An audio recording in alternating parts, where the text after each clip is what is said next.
ตอนนี้ส่งกาแฟเรียบร้อยตอนนี้นี่เลย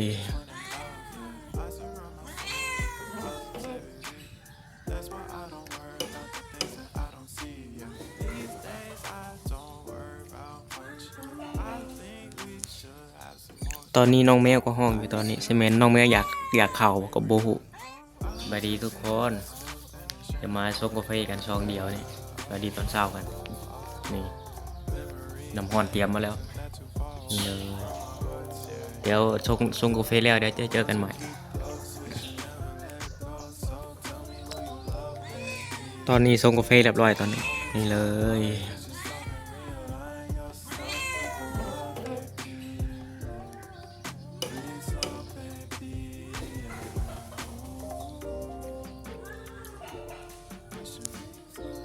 ตอนนี้น้องแมวก็ห้องอยู่ตอนนี้ใช่ไหมน้องแมวอยากเข่ากับโบหุ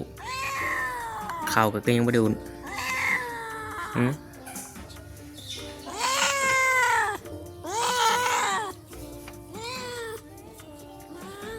เลยจะกิน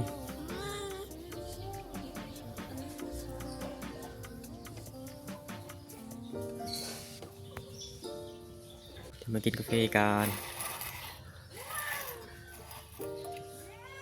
อึบนี่เลย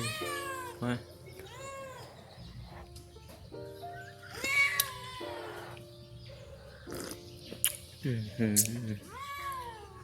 ไปเจอกันใหม่คลิปวิดีโอหน้า